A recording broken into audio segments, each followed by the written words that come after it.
Nazywam się Agnieszka Marczak i moją największą pasją jest kontorsjonistyka, czyli artystyczne wyginanie ciała. Jestem akrobatką, kobietą gumą, tancerką, ale również instruktorem Krav Maga.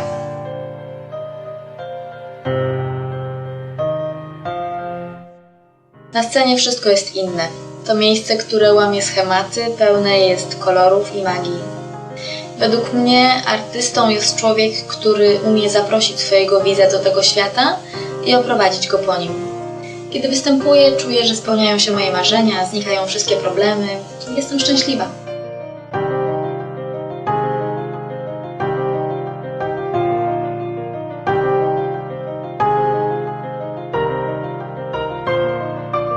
Poza pokazami zajmuję się również szkoleniem innych. Prowadzę warsztaty z rozciągania, podstaw akrobatyki, tańca.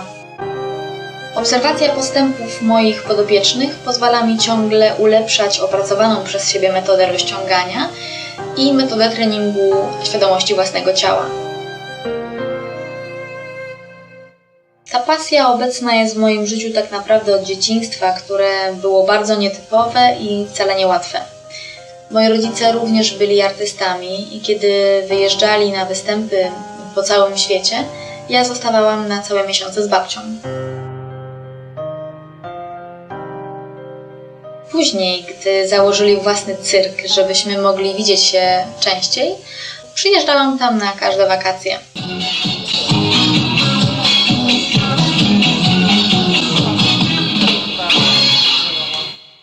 Przeżyłam w cyrku wspaniałe chwile, jednak tęsknota i melancholia, z którą trzeba było mi żyć po powrocie do miasta, do szkoły, były naprawdę przytłaczające.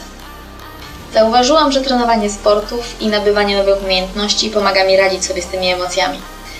W wieku 9 lat zaczęłam trenować akrobatykę sportową i podstawy tańca klasycznego.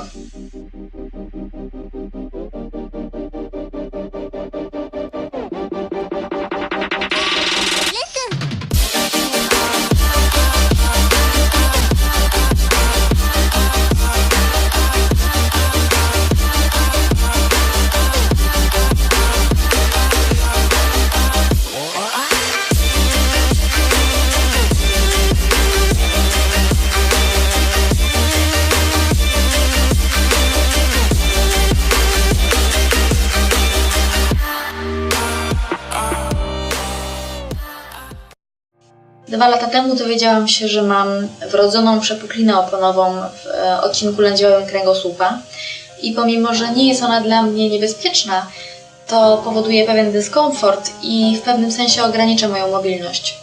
To jednak nie jest w stanie odsunąć mnie od tego, co naprawdę kocham. Nauczyłam się trenować umiejętnie i bezpiecznie. Myślę, że jeśli człowiekowi naprawdę na czymś zależy, to nigdy z tego nie zrezygnuje. Być może zmieni formę albo wydłuży czas realizacji swojego planu, ale nigdy go nie zarzuci. Mając 15 lat trafiłam na trening izraelskiego systemu samoobrony Krav Maga. Z początku treningi były dla mnie bardzo trudne zarówno fizycznie, jak i psychicznie. Ciężko było mi wykrzesać z siebie ten rodzaj energii, jakim cechują się te treningi. To, czego nauczyła mnie Krav Maga, to przede wszystkim wysoka efektywność działania. Nie tylko w walce, ale w każdej dziedzinie życia, której się podejmuje. A także tego, że poddanie się jest czynem absolutnie zabronionym.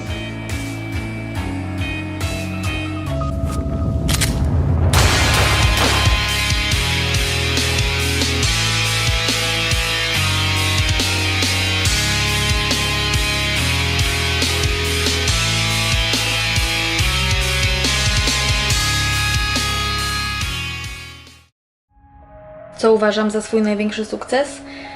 Nie wiem, czy największy, ale na pewno dużym wyzwaniem, z którym sobie poradziłam, było ukończenie wymagających studiów na Politechnice Warszawskiej i ciągłe rozwijanie swojej pasji w tym samym czasie. Mimo że mało kto wierzył, że uda mi się połączyć te dwie skrajnie różne rzeczy, ja uważam, że przy odrobinie samodyscypliny i dobrej organizacji jesteśmy w stanie dokonać wszystkiego. Swojej pasji zawdzięczam pozytywne postrzeganie rzeczywistości oraz to, że dzięki niej podróżuję po całym świecie. Moim marzeniem jest po prostu występować tak długo, jak będzie się dało i skutecznie dzielić się swoją wiedzą z innymi.